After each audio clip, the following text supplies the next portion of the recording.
a todos ustedes que se conectan a través de las redes sociales. Esta misma enseñanza va a ser colgada después en nuestro canal de YouTube para que todos aquellos de ustedes que las quieran ver sepan dónde encontrarlo, porque en el Facebook se escapa, uno no sabe dónde encontrarlo, pero en el canal de YouTube lo van a tener probablemente el día de mañana. Como les había dicho, hoy vamos a estudiar el Salmo 102, pero quiero contarles algo. Quiero que ustedes sepan algo que a lo mejor no saben cómo es que lo hago, pero no estamos estudiando todo el libro de los Salmos, sino son salmos selectos y salmos favoritos. Entonces, lo que yo normalmente hago, hoy día voy a acabar el Salmo 102 y voy a meterme de cabeza a estudiar 2 de Samuel, que es el capítulo que nos toca, 23 y 24. Pero mientras, le pregunto al Señor, la semana pasada hicimos el Salmo 100, y le digo, Señor, de los próximos 5 salmos, 101, 102, 103, 104, 105, ¿cuál quieres que enseñe el domingo?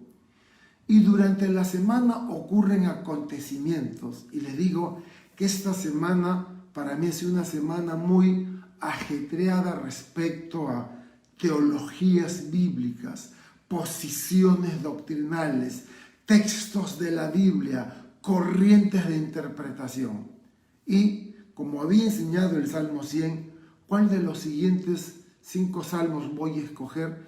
El Salmo 103 ya lo enseñé al principio de la pandemia, un salmo espectacular. Si conoces a alguien que está sufriendo, te recomiendo que entres al canal de YouTube, busques Salmo 103 y lo reenvíes, porque es un salmo precioso para aquellas personas que están sufriendo. Pero bueno, leí el 101, el 102, el 104 y el 105, pero esta semana me ocurrió algo muy extraño. Recibí 2 videos. Si este es un péndulo, por favor, imagínense que es un péndulo que va de lado a lado. Este péndulo va de un extremo hasta el otro extremo. Y bueno, recibí 2 videos y ambos videos se encontraban en extremos. Un video me hablaba de un pastor rabino mexicano en el estado mexicano de Puebla que tiene una comunidad judío-mesiánica. Y en el otro extremo recibí un video hecho en su mayoría por pastores bautistas, explicando por qué es que el judaísmo está equivocado y que Dios no bendice a Israel ni que hayan empezado un país allá en Tierra Santa. Así que los 2 videos eran extremos. Y veo cristianos que se están dejando seducir por el judaísmo y están abrazando guardar el día sábado, guardar las fiestas, guardar la Torá, cumplir los 10 mandamientos, de tal manera que la salvación de Jesús, aunque ellos dicen que es el Mesías prometido, no es suficiente si no guardas todo el resto del judaísmo. Y yo doy gracias a Dios que el pastor Iván está enseñando la carta a los Gálatas, porque Pablo, escribiéndole a los Gálatas, trata precisamente de esto. En el primer siglo de la iglesia cristiana, judíos que habían recibido a Jesús como el Mesías, judíos, y al ver que los gentiles, que no eran judíos, estaban recibiendo la salvación de Jesucristo, fueron a exigir a estos gentiles que para realmente sean salvos, además de la salvación de Jesús, tenían que guardar el sábado y las fiestas. Yo le digo a cualquier persona que se siente atraída, a cualquier cristiano que se siente atraído por el judaísmo, yo le digo, estudie la carta a los Gálatas. Cómprese un buen comentario del libro de los Gálatas y léalo, porque ahí no hay ni la menor sombra de duda. Además, el apóstol Pablo, en Romanos capítulo 3, es clarísimo cuando dice que por las obras de la ley, por guardar la ley, ninguna persona será justificado, porque por la Torá, por la ley, es el conocimiento del pecado. mas no la salvación. Y es tremendo. Tengo amigos cristianos seducidos por estas doctrinas judeo-mesiánicas y están dejando la libertad en Cristo para atarse a leyes, a cumplimiento de fiestas, a obras. Fíjense, están haciendo las obras de la ley. Gracias al Señor que nosotros estamos en la gracia. Y ese doctor en medicina que se hace autollamar un líder judeo-mesiánico, ni siquiera es aceptado por la comunidad de los judíos mesiánicos, ni por los judíos. Y es tremendo, porque este señor hace unas aseveraciones sacadas del contexto, colocando más carga a sus seguidores. ¿Saben cómo exige él a sus seguidores en ese pueblito, en Puebla? Pues tienen que vestirse como, y para los peruanos es muy conocido, tienen que vestirse igual que los miembros de la misión israelita del Nuevo Pacto Universal, que tienen su grupo político FREPAP y las mujeres usan velos, vestidos con flecos abajo, es decir, un retroceso a la ley. De la misma manera que sentimos compasión por los israelitas del Nuevo Pacto Universal, que hacen sacrificios de animales y que guardan la ley, nuestro corazón se entristece por aquellas personas que han dejado la libertad de la gracia en Jesucristo para otra vez meterse en el judaísmo, en la ley, en el antiguo pacto, que era sombra de lo que había de venir, la libertad y la gracia que experimentaríamos en el amor de Jesucristo. Y en el otro extremo le decía que era un grupo de pastores bautistas en los cuales están muy mortificados porque ven que la mayoría del cristianismo es pro-Israel y pro-judíos. Y por supuesto muestran excesos de algunos pastores carismáticos o de doctrina de fe y prosperidad que dicen que los judíos no necesitan la salvación de Jesús porque ya son salvos. Y eso, yo estoy de acuerdo con el video, es una completa aberración. Es cierto que los judíos fueron los que mataron a Jesús en la cruz.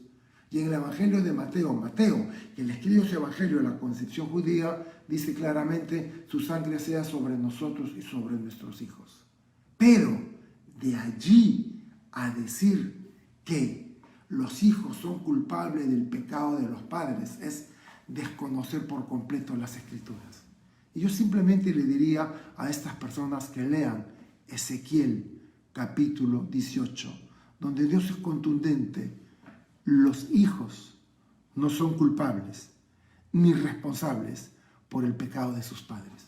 Así que se tira por abajo Ezequiel 18 toda esa doctrina que han armado de los pecados generacionales, que los pecados se heredan de generación en generación. No, ahí está, en Ezequiel 18 y a lo largo de toda la Biblia, Dios no tendrá por justo al pecador, ni tampoco tendrá por culpable al inocente. ¿Dónde lo encuentras? En Ezequiel 18. Y este video que me mostraron de por qué los judíos están tan alejados de Dios y malditos y metidos en el esoterismo, me sorprendió, porque en todo el video no hay una sola muestra de amor. Y es un mensaje de odio. Odio, sí, odio. Y lo segundo que me chocó de ese video es la abundancia de textos bíblicos que se usan para apoyar su posición doctrinal y su posición teológica. Por favor, quiero que me escuchen los próximos 3 minutos, porque quiero explicarles algo. Quiero explicarles algo de tal manera que lo puedan tener claro. Yo me enamoré del movimiento de Calvary Chapel. Quedé completamente, entusiasmado e iluminado de encontrarme con una iglesia que no enseña la Biblia temáticamente, sino que enseña la Biblia expositivamente, libro por libro, capítulo por capítulo, versículo por versículo. ¿Por qué les digo esto? Porque eso es lo que hacemos en Calvary. Jamás llegarás a una doctrina jalada de los pelos cuando estudias la Biblia de esta manera. Escuchen, los cristianos no estamos de acuerdo en muchos pasajes de la Biblia. Hay algunos que están convencidos que si eres salvo para siempre. Y hay otros que dicen que no, que la salvación se pierde. Hay algunos que creen que es Dios quien elige. Y hay otros que creen que no, el hombre tiene elección propia y él elige. Hay aquellos que ponen la soberanía de Dios por encima de todo. Y hay los que ponen el libre albedrío del hombre por encima de todo. Hay los que niegan los dones del Espíritu Santo y los milagros y las sanidades. Se les llama cesacionistas. Y hay los que creen en los dones, en los milagros del Espíritu Santo el día de hoy en la iglesia. Se les llama continuistas. Hay quienes no creen en el rapto de la iglesia. Hay quienes sí creemos en el rapto de la iglesia. Hay los que creen que la iglesia va a pasar por la tribulación. Y estamos los que no creemos. La iglesia no va a pasar por la tribulación. Y puedo seguir. Y ustedes se preguntarán, entonces, si encuentro esta posición ¿cómo poder saber cuál es la correcta? Y yo te lo voy a explicar de esta manera. ¿Alguna vez has escuchado a una persona que le han puesto un audio? Y está la voz de esta persona diciendo cosas. Y luego le dicen a la persona y le entrevistan. Usted ha dicho esto. Y él responde, sí, es mi voz. Sí, son mis palabras, pero me han editado, me han cortado a tijeretazos parte de lo que yo dije y con eso han armado algo que yo nunca dije. Pues bien, eso es lo que se está haciendo con la Biblia. Se le está cortando a tijeretazos. Porque en el video que escuché se citan más de 200 textos bíblicos fuera de su contexto. Yo no acepto eso. No acepto ninguna doctrina que no esté dentro de un contexto. Y el pastor Chuck Smith, el fundador del movimiento de Calvary Chapel, fue tan sabio que dijo, basta de doctrinas, basta de arminianos y calvinistas, basta de pentecostales y cesacionistas, basta de todo. Voy a ir a la Biblia y voy a dejar que la Biblia nos hable. No voy a enseñar temáticamente, porque al hacerlo voy a cometer el error de sacar un texto en el contexto. La Biblia fue escrita en un contexto histórico. La Biblia fue escrita dentro de una trama, de una situación. Y la Biblia tenemos que leerla entendiendo su contexto. Y jamás sacar un versículo de acá, otro versículo de acá, otro versículo de acá y demostrar que esto está equivocado. Porque hoy día, en el Salmo 102, que es espectacular, se juntan dos hilos, cuerdas proféticas, la que habla del Mesías y la que habla que Dios es quien glorificará y edificará Sión, Israel. Así que agárrense, que el Salmo de hoy va a ser espectacular. Y yo sé que Nori hizo una oración, pero que es una oración muy corta. Señor, sé que esta enseñanza es diferente y vamos a estudiar lo que el Salmo 102 dice. Háblanos. No queremos llevar ni traer nada que no esté en tu palabra. Y gracias por el privilegio que todos los textos que vamos a estudiar el día de hoy están dentro de un contexto. En el nombre de Jesús oramos. Amén y amén. Y así es, cuando estudias un texto, un pasaje de la Biblia que fue escrito en su totalidad, puedes descubrir lo que ese versículo dice respecto a todo el texto. Y es por eso que en Calvary Chapel nos preocupamos en que la enseñanza sea expositiva, que sea la Biblia la que nos hable y no ser nosotros lo que queremos probar y encontrar un texto en la Biblia que con esto y con esto nos prueban esta doctrina. No es lícito, está mal, está equivocado. Pero pastor, yo he visto que cuando usted enseña un texto, coloca otro versículo de otra parte. Sí, porque estoy estudiando este salmo, estoy estudiando este texto de Segunda de Samuel. Y dentro de ese texto encuentro textos que confirman de distintos lugares lo que en el texto dice en el contexto. Entonces, habiendo dicho esto, vamos a aprender y estudiar hoy día el Salmo 102. En el bosquejo del Salmo 102, yo lo he dividido en 5 partes: auxilio, rechazo, misericordia, liberación y eternidad versus finito. La Reina Valera 60 lo llama este título oración de un afligido. Yo lo he llamado abrumado. Y vaya, que sí estuve abrumado esta semana con los dos extremos del péndulo de la que la gente puede llegar a creer. El epígrafe del Salmo 102 en la Reina Valera dice: oración del que sufre cuando está angustiado. Interesante. ¿Sufres? ¿Estás angustiado?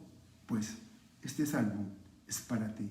Y continúa diciendo: delante de Jehová derrama su lamento. Es decir, la persona que está sufriendo, que está triste y angustiada, tiene a dónde acudir para derramar su corazón, y es delante de Dios. Así que este salmo es el lamento de la persona que está angustiada por los problemas y se desahoga delante del Señor. Y me trae a la memoria Salmo 142, versos 2 y 3.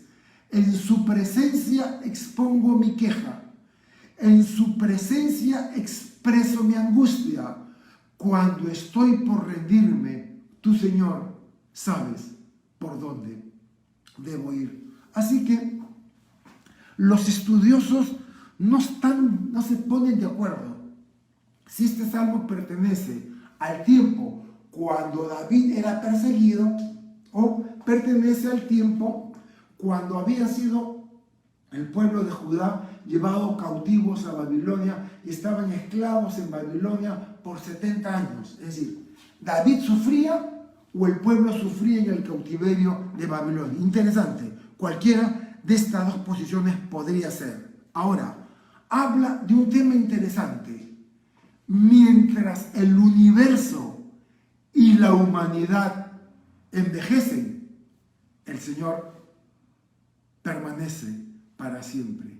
Imperios van, gobernantes van, líderes políticos van, personas importantes van, pero Dios permanece. Nosotros también pasaremos, pero su palabra permanecerá por siempre. La Biblia fue escrita en un periodo de aproximadamente 1500 años. Fue escrita en 3 continentes diferentes: Asia, África y Europa. Fue escrita por más de 40 autores y es única. Es increíble que con 1500 años y con tal variedad de autores, la Biblia guarda una unidad asombrosa y sigue siendo el bestseller, el libro más vendido de todos los años. Y no hay otro libro como este. Y no es de extrañar que la hayamos llamado la palabra de Dios. Ahora,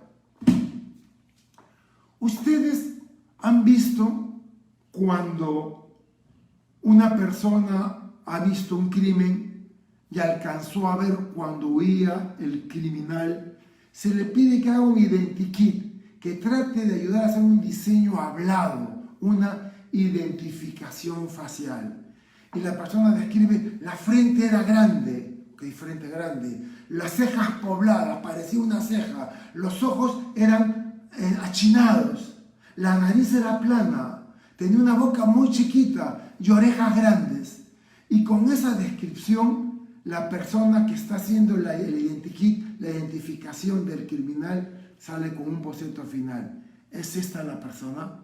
Y muchas veces asombra cuando finalmente encuentran al criminal y es increíble el parecido que hay entre el identikit y la identidad, el rostro del criminal.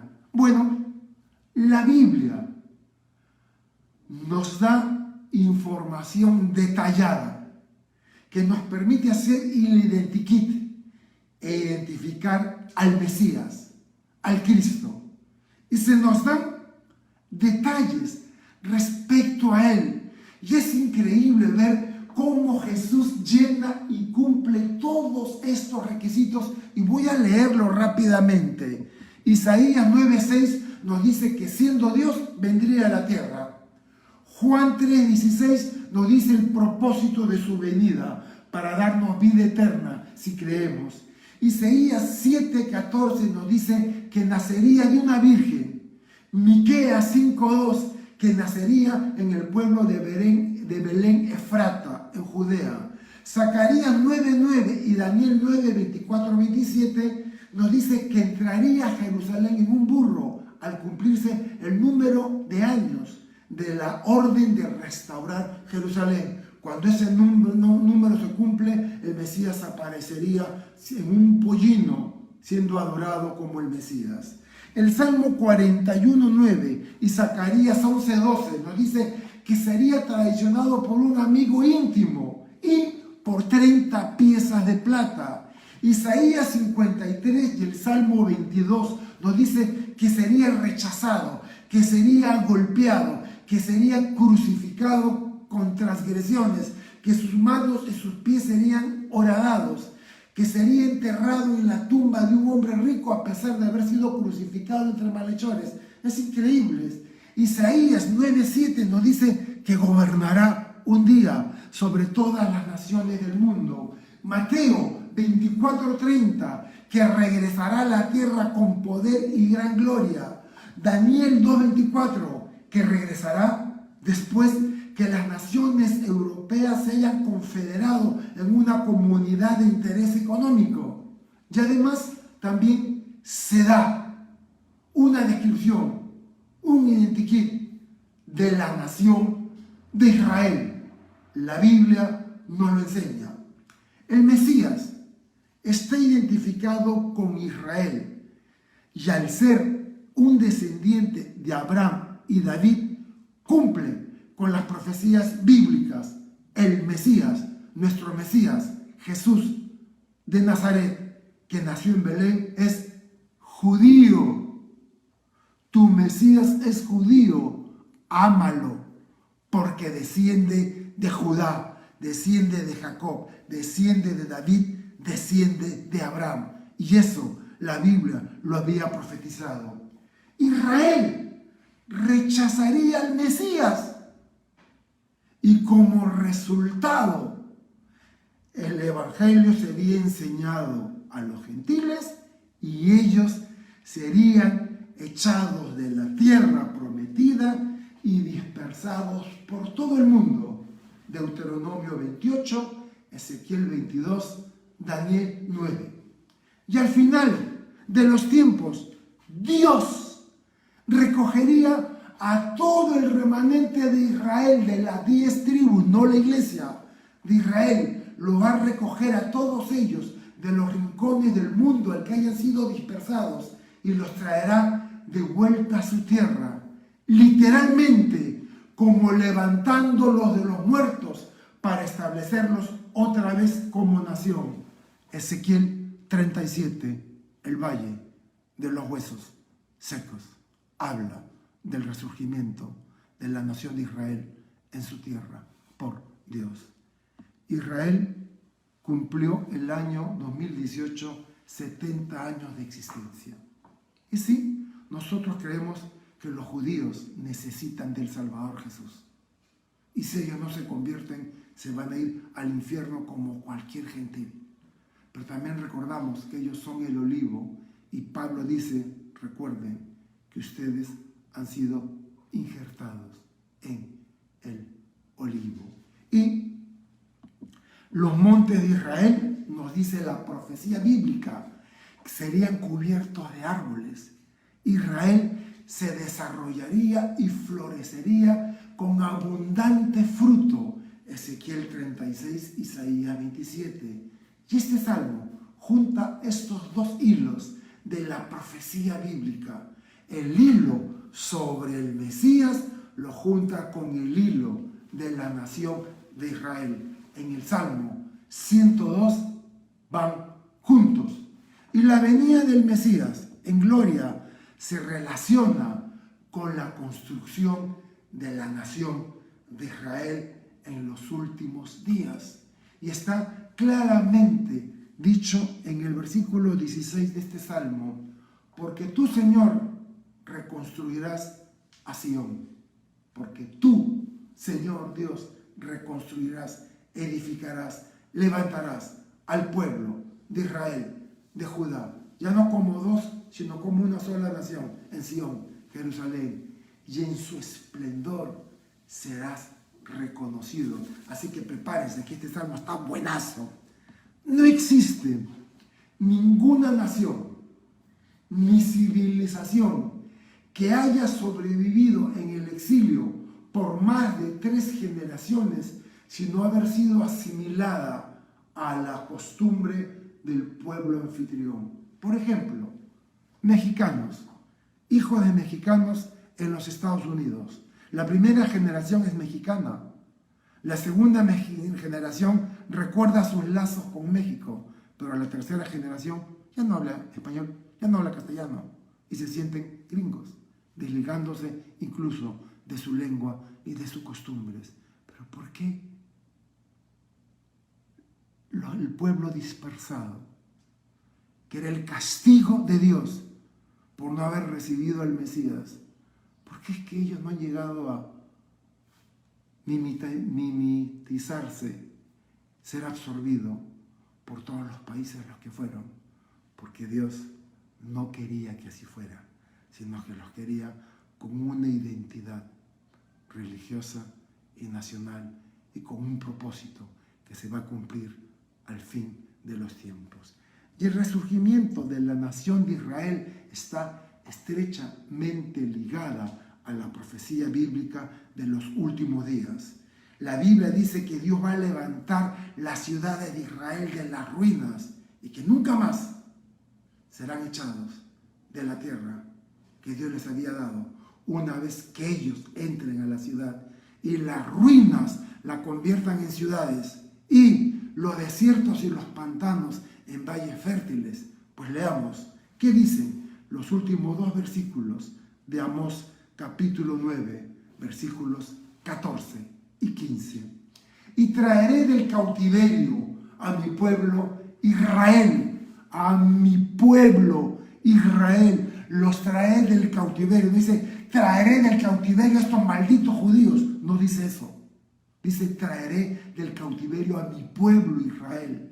Y edificarán ellos las ciudades asoladas, las ruinas. Las habitarán, plantarán viñas, beberán el vino de ellos, harán huertos y comerán del fruto de ellos, pues los plantaré sobre su tierra y nunca más serán arrancados de la tierra que yo les di. Ha dicho Jehová, Dios tuyo, el Dios de la nación de Israel. Promete que llegará un día que van a volver a su tierra y no va a haber ejército del mundo ni demoníaco que los pueda sacar, porque es Dios quien los ha llevado para plantarlos ahí. Ok, habiendo dado esta introducción, vean, casi me he llevado la mitad del tiempo en la introducción. Vamos a estudiar el Salmo 102, versículos 1 o 2. Jehová, escucha mi oración y llegue a ti mi clamor. No escondas de mí tu rostro en el día de mi angustia. Inclina a mí tu oído, apresúrate a responderme el día que te invocare. ¿Por cuál razón el Señor ha dejado de escucharlos? Isaías 59 lo dice, son sus iniquidades los que han creado una división entre ustedes y su Dios. Sus pecados lo han llevado a volverles la espalda para no escucharlos. El pecado los alejó de él. Y se nota la desesperación del salmista y quiere tener la seguridad que Dios lo escuche. Y esta es la actitud de nuestro corazón cuando estamos desesperados y las cosas van realmente mal. Como lo expresara David en el Salmo 75, Señor, no te tardes, ven pronto y me ayuda, eres mi libertador, no te tardes, Señor. Y aquí el salmista está pidiendo una respuesta inmediata. Y es interesante que cuando Dios nos llama o pide algo, solemos darle largas y esperamos todo tipo de paciencia de su parte. Pero cuando lo necesitamos, queremos respuestas instantáneas. Cuando Dios te dice que cortes con algo que está mal, le das largas. Pero cuando quieres que Dios te responda algo, quieres que sea ya. Ahora, el salmista pasa a explicar cuáles son sus problemas. Versículos del 3 al 7. Porque mis días se han consumido como humo y mis huesos cual tizón están quemados. Mi corazón está herido y seco como la hierba, por lo cual me olvido de comer mi pan. Por la voz de mi gemido, mis huesos se han pegado a mi carne. Soy semejante al pelícano del desierto. Soy como el búho de las soledades. Velo. Y soy como el pájaro solitario sobre el tejado. Y de manera gráfica describe cómo su vida se desvanece cual humo y sus huesos y corazón se consumen con el calor de la fiebre. Está enfermo. El salmista está físicamente enfermo y está tan abrumado, ya sea por sus problemas o por la enfermedad, que perdió el apetito y se bajó de peso. Yo conozco personas que cuando se estresan o suben de peso o bajan de peso. Y todos cuando nos enfermamos perdemos peso. Y de manera gráfica describe esto, cómo la vida se va desvaneciendo.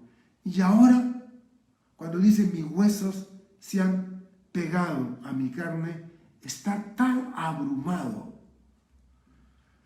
que perdió peso. Y ahora escoge como ejemplo 3 aves. ¿Cuáles son? El pelícano, el búho y el gorrión. He puesto fotos del pelícano del desierto, he puesto fotos del búho solitario y del gorrión o el pajarito en el tejado. Tanto el pelícano como el búho se desplazan en solitario al desierto o lugares en ruinas cuando están enfermos o para morir. Y la idea de un pajarito solo en el tejado habla que está indefenso. Así que el texto dice que el salmista siente que se va a morir y no encuentra salida. El Salmo 38:11 nos dice: mis mejores amigos se alejan de mis males, hasta mis parientes se apartan de mí. Qué cierto es ese viejo dicho que dice: del árbol caído hacen leña, aprovechándose. Versículos del 8 al 11. Cada día me afrentan mis enemigos, los que contra mí se enfurecen, se han conjurado contra mí, por lo cual yo como ceniza a manera de pan y mi bebida mezclo con lágrimas a causa de tu enojo y de tu ira, pues me alzaste y me has arrojado. Mis días son como sombra que se va y me he secado como la hierba. Tremendo. Estos versículos son tremendos. Es consciente de su pecado, está sufriendo y entiende que es el justo enojo de Dios, pero siente que como la hierba que ha sido arrancada se va secando. Los enemigos lo maldicen, todos se han puesto a su contra, y como señal de duelo en el antiguo Israel solían colocarse ceniza en sus cabezas y se ponían una ropa parecida al tocuyo, al costal de paja, de mimbre, que es una tela áspera que raspa la piel como señal de dolor. Se colocaban ceniza y se colocaban ropas de silicio. Y el comer cenizas con pan y beber con lágrimas era la manera de afligirse para mostrar el dolor tremendo que estaban pasando.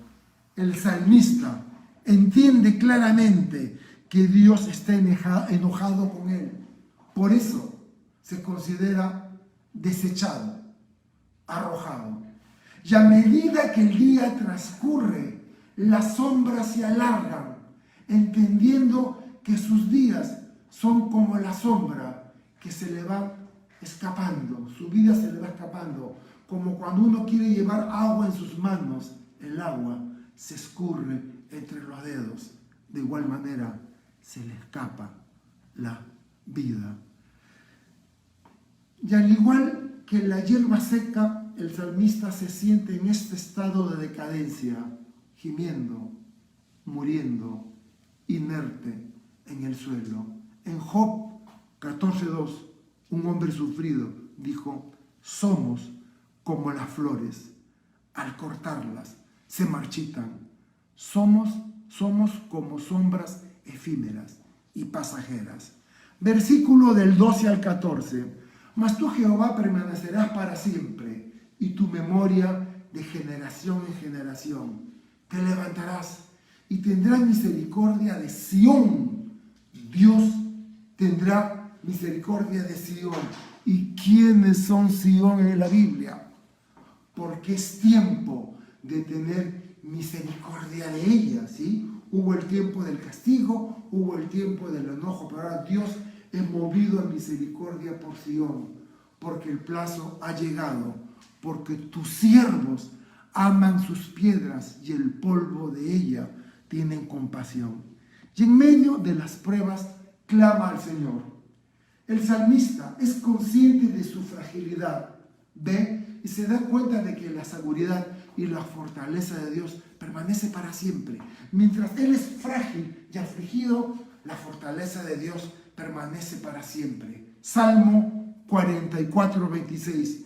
Levántate para ayudarnos y redímenos por causa de tu misericordia. La mención a porque el plazo ha llegado nos coloca este salmo al final del cautiverio babilónico, cuando Daniel había visto que el plazo se había cumplido. Daniel capítulo 9 es un capítulo que tira por abajo la doctrina del reemplazo, que la iglesia ha reemplazado a Israel. No, la iglesia es la iglesia, Israel es Israel. Dios va a tratar con cada uno de manera distinta y diferenciada. Pero en Daniel capítulo 9 es Daniel viejito, viendo que se han cumplido los 70 años que dijo el profeta Jeremías, que había sido contemporáneo. Daniel tenía 11 años cuando Jeremías tenía 50 años. Y Daniel conocía la profecía de Jeremías. Y llega el año 70 y el plazo se ha acabado. Y cae de rodillas y dice: Dios mío, quiero que me digas qué va a pasar con tu pueblo, Israel. Y la profecía de las 70 semanas para la iglesia, no. 70 semanas ¿para quién? Para Israel. Y el ángel le responde: he aquí, cuando tú oraste yo vine, pero tuve oposición, pero acá estoy. Voy a decirte lo que va a acontecer con Israel. La profecía bíblica, hablando lo que va a pasar con Israel, y da las 70 semanas. Que en la semana 69 hay un corte y hay un paréntesis, la era de gracia, la era de la iglesia, la era del Espíritu Santo. Pero va a volver la última semana, la semana 70, 7 años, semana de años, 7 años, donde Dios va a lidiar ¿con quién? ¿Para quién era la profecía de las 70 semanas? ¿Para la iglesia? No. ¿Quiénes van a enfrentar la tribulación? Israel, no la iglesia.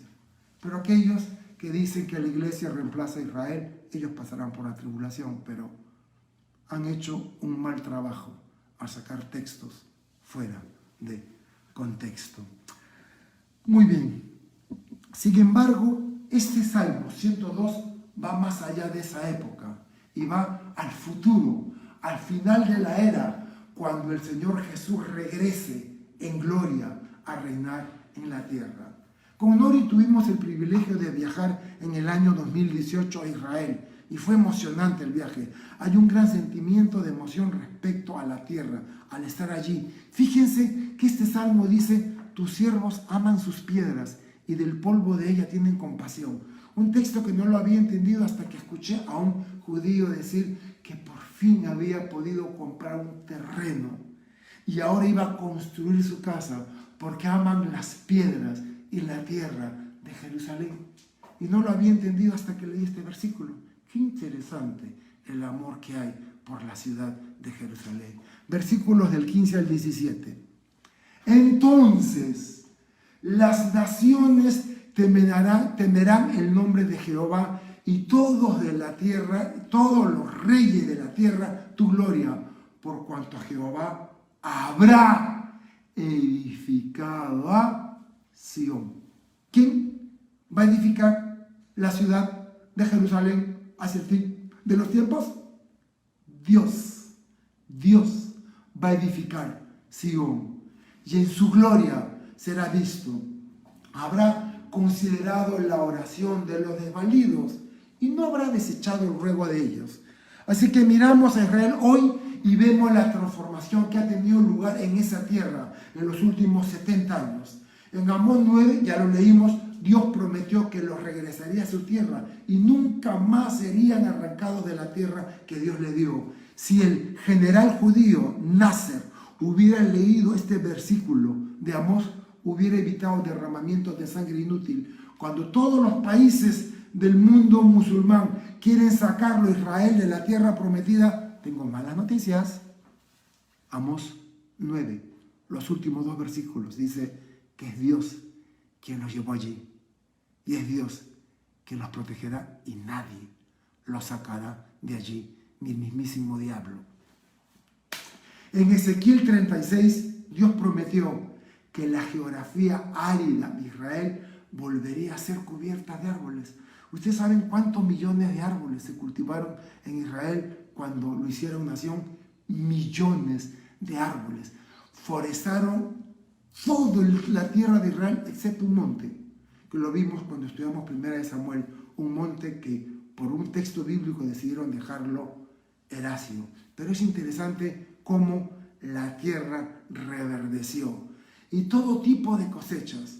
Y esto ha sucedido en los últimos 70 años. Dios prometió en Ezequiel 37 que volverían a su tierra y serían otra vez nación. Y esto sucedió delante de nuestros ojos. Bueno, quiero contarles algo.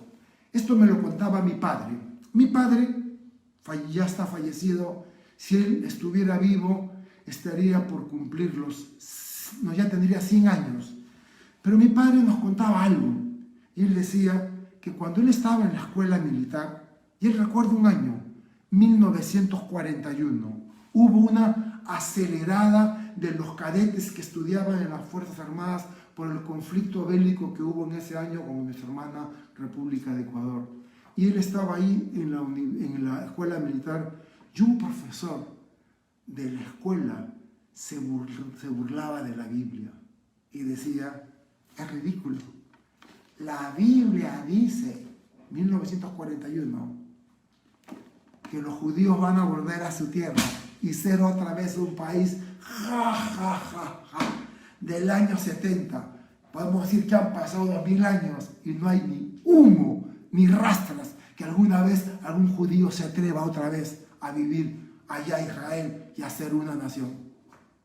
Y él me decía: wow, lo vi con mis ojos. Lo vi con mis ojos la Segunda Guerra Mundial. Vi con mis ojos el nacimiento de la nación de Israel. Y lo que la Biblia decía, literalmente, se cumplió. Y es asombroso ver cómo han sido bendecidos en el desarrollo de la agricultura. Israel es el tercer productor de frutas en el mundo y el país que, de acuerdo a su población, tiene el mayor número de premios Nobel en el mundo. Pero ojo, no me malinterpreten. El pueblo de Israel, el pueblo judío, el pueblo de la Biblia, le dio la espalda al Mesías. Y por eso han sido perseguidos, castigados, han sufrido el destierro, muertes. Imperios se ensañaron contra ellos. Y el día de hoy, en el 2021, otra vez se levanta una corriente de odio hacia los judíos. Eso es muy claro lo que estamos viendo, pero que ellos han traído bendición y que son instrumentos, no hay que quitarle las cosas como son. Muy bien, El versículo 17 también dice que Dios jamás desecha la oración del débil y desvalido.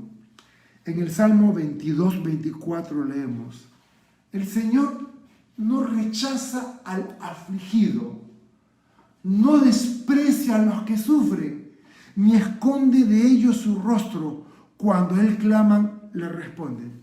¿Y estás sufriendo? ¿Estás triste? ¿Estás enfermo? Las preocupaciones, los miedos y los temores te carcomen el alma. Bueno, tengo buenas noticias para ti. Dios no rechaza al afligido, ni desprecia a los que sufren. Ven a la presencia de tu Dios, porque el velo está roto y por su Hijo Jesús tenemos acceso a Dios. Versículos del 18 al 22. Se escribirá esto para la generación venidera, y el pueblo que está por nacer alabará a Yahvé. Porque miró desde lo alto de su santuario, Jehová miró desde los cielos a la tierra para oír el gemido de los presos, para soltar a los sentenciados a muerte, para que publique en Sión el nombre de Jehová y su alabanza en Jerusalén, cuando los pueblos y los reinos se congreguen en uno para servir a Jehová. Y la generación que estuvo allí en el momento que se escribió este salmo no sabía a qué se refería el salmista. Nuestra generación ha visto cómo esto se ha ido desarrollando para que sepamos que la venida del Señor Jesús está a las puertas. Dios mira desde los cielos. Los ojos del Señor van y vienen sobre toda la tierra. Ya lo decía, Segunda de Crónicas 16:9.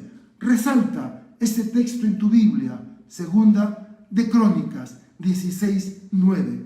Dice: porque los ojos del Señor contemplan toda la tierra para mostrar su poder a favor de los que tienen corazón perfecto para con Él. Y un corazón perfecto para con Dios es un corazón humillado, quebrado, triste, que el Señor no despreciará. Y Dios, en su justo juicio, dictó sentencia de muerte sobre nosotros a causa de nuestro pecado. Y estamos sentenciados a muerte.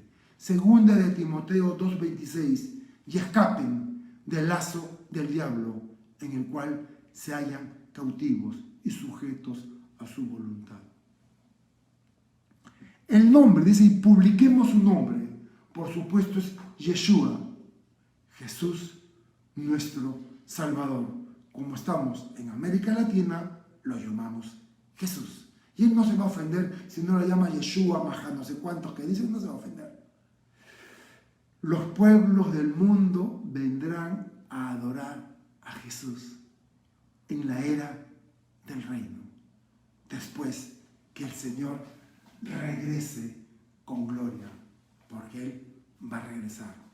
Los pueblos del mundo vendrán a adorar a Jesús. Lo adorarán por siempre. Y versículos del 23 al 25, estamos llegando ya hacia el final. Él, Dios, debilitó mi fuerza en el camino, acortó mis días, y dije: Dios mío, no me cortes en la mitad de mis días. Por generación de generaciones son tus años. Desde el principio tú fundaste la tierra, y los cielos son obras de tus manos. Y el salmista estaba pasando por un tiempo difícil. Era bastante joven, pues le pide al Señor que no lo quite en medio de sus días. Probablemente tendría 35, 40 años. Cuando se siente enfermo, se siente morir y le pide a Dios: no me quites la vida. Y en contraste a su breve periodo de vida aquí en la tierra, está Dios, quien permanece para siempre y es prudente. Y escúchame, como del Espíritu Santo, trayendo convicción.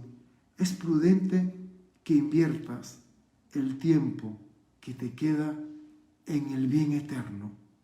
Aprovecha las oportunidades que Dios te da ahora para acumular tesoros eternos. Tanto tú como yo leemos libros cristianos devocionales y yo voy a pedirte un favor. Uno de nuestros hermanos en el desayuno de caballeros nos viene insistiendo, pero yo lo voy a hacer público. Cuando Dios te hable con un texto de un libro, de la Biblia o un mensaje que has escuchado, mándalo por las redes sociales. Si lo puedes poner en una lámina, en una foto y poner el texto bíblico y mandarlo, hazlo. La gente está sufriendo, pero tú aprovecha el tiempo que te queda, inviértelo bien. Cada día deberías proponerte enviar un mensaje de vida para los que están muertos. Jesús dijo: no acumules para ti tesoros en la tierra, sino más bien tesoros en el cielo. Porque donde está tu tesoro, allí estará también tu corazón. Los cielos y la tierra son obras de Dios. En el Salmo 8:3 leemos: cuando veo tus cielos, obra de tus dedos, la luna y las estrellas que tú formaste, se queda anonadado. En un cielo donde no hay invasión de la luz artificial, en una noche de un cielo abierto donde no hay luna, está en luna nueva, y ves el cielo y contemplas las estrellas, no puede menos que abrumarte ante la idea que Dios creó los cielos. Los cielos cuentan la gloria de Dios y el firmamento anuncia la obra de sus manos. ¡Wow! ¡Wow! Y acabamos. Versículos del 26 al 28. Dios ha sido bueno, la hora nos ha quedado perfecta. Y terminamos este bonito salmo. El versículo 26 que dice: ellos perecerán, mas tú permanecerás. El hombre finito pasará, pero tú permanecerás. Todos ellos, como una vestidura, se envejecerán. Como un vestido los mudarás y serán mudados. Pero tú eres el mismo y tus años no se acabarán. Los hijos de tus siervos habitarán seguros y tu descendencia será establecida delante de ti. En 2 de Pedro, capítulo 2, se ve la destrucción del universo, los cielos derritiéndose, los elementos ardiendo, el fin del universo. Jesús había dicho en Mateo 24:35, el cielo y la tierra pasarán, pero mis palabras no pasarán. Y el universo envejece como un vestido. Poco a poco se le acaba la cuerda. Cada vez queda menos energía aprovechable. La segunda ley de la termodinámica establece que con el paso del tiempo la energía se pierde. Cada vez habrá menos y menos. En cambio, Dios es inmutable y Dios es eterno. Y el salmista comienza este salmo con una oración que habla de su angustia y aflicción. Continúa con una interesante profecía sobre la reconstrucción de Jerusalén, el establecimiento del Estado de Israel, Sión, para preparar el advenimiento, la segunda venida del Señor Jesús. Luego reflexiona sobre la naturaleza eterna, el carácter inmutable de Dios y lo finito que somos nosotros. Tú tienes los días contados, pero ¿cómo los vas a vivir? Mientras el universo y la humanidad envejece, el Señor permanece para siempre. Gracias, Señor, por este salmo precioso. Y gracias porque nos das el privilegio de enseñar la Biblia dentro de su contexto. No tomamos la Biblia a tijeretazos. Por eso no caemos en doctrinas jaladas de los pelos o enseñanzas con odio. Su palabra permanece y esta vida es todo lo que tienes. Pero al igual que cualquier persona que no ha tomado la decisión personal de entregarle su vida a Jesucristo y recibirlo como Señor y Salvador, lo que te espera es un alejamiento de Dios, perdición, muerte eterna. Lo que hace del cielo cielo y lo que hace del infierno infierno es la presencia de Dios o la ausencia de Dios.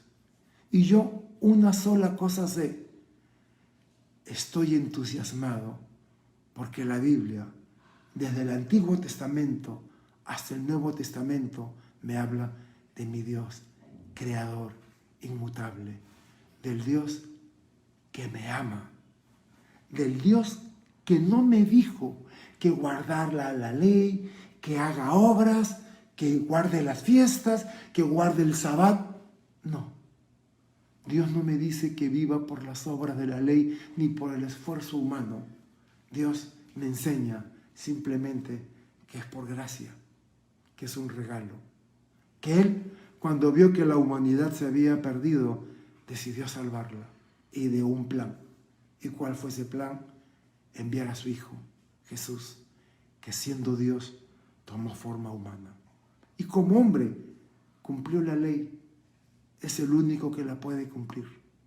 Ningún hombre, ningún judío ortodoxo, ni judío mesiánico, ni judeo cristiano puede guardar la Torá, la ley, porque no salva. Te señala tu condición. Y lo que hizo la Torá es enseñar la condición imposible para el hombre de llegar a Dios.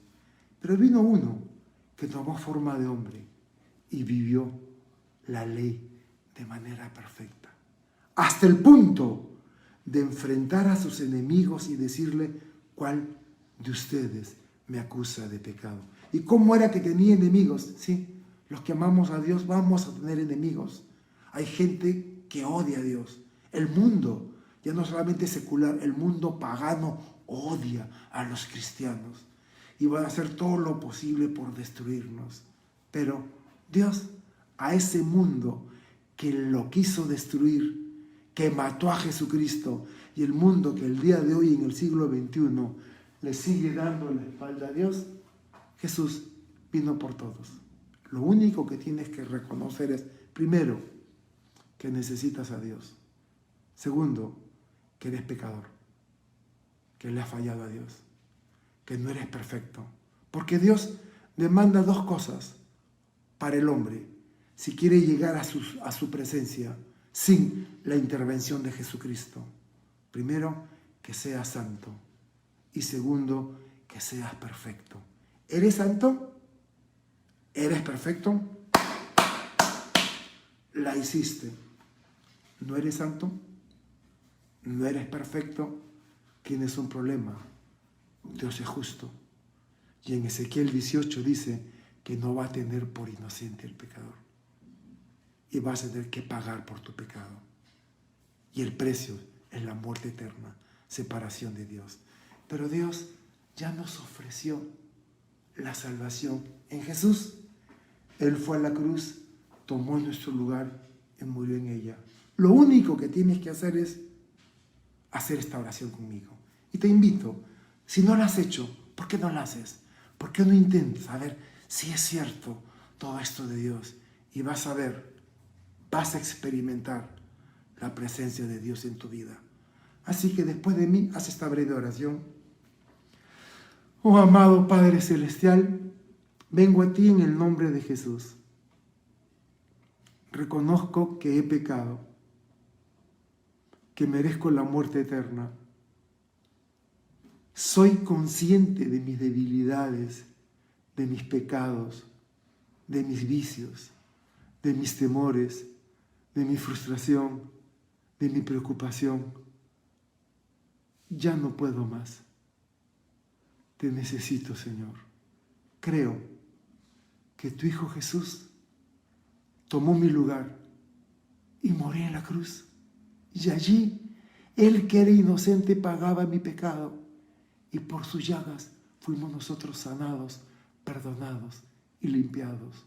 Hoy, 28 de febrero del año 2021, Señor Jesús, te abro la puerta de mi corazón y te recibo como mi Señor y Salvador. Lléname de tu Santo Espíritu y haz de mí que viva una vida con propósito para ti. Todo esto te lo pedimos en el nombre de Jesús. Amén y amén. Y hermanos, le doy gracias a Dios por su palabra. Le doy gracias a Dios por un hombre como el pastor Chuck Smith, que Dios lo tiene en su gloria, que se dio cuenta que la gente no necesita doctrina, necesita la palabra de Dios. ¿Y cuál era la manera que los cristianos iban a ser reconocidos en el mundo? ¿Porque guardaban la ley? ¿Porque guardaban la Torá o el Sabbat? No, porque tenían odio a los que no son creyentes como ellos, que señalan y critican y mandan al infierno. No. ¿Cómo vamos a ser conocidos los cristianos? Cuando le preguntaron a Jesús cuál es el mandamiento más grande, guarden los 10 mandamientos, obedezcan la Torá. ¿Qué dijo él? Amarás a Dios sobre todas las cosas, con todas tus fuerzas, alma y mente. Y el segundo mandamiento, amarás a tu prójimo como a ti mismo. ¿Cómo vamos a ser reconocidos los creyentes? Por el amor. Ama cuando compartas la palabra. Que el Señor la bendiga.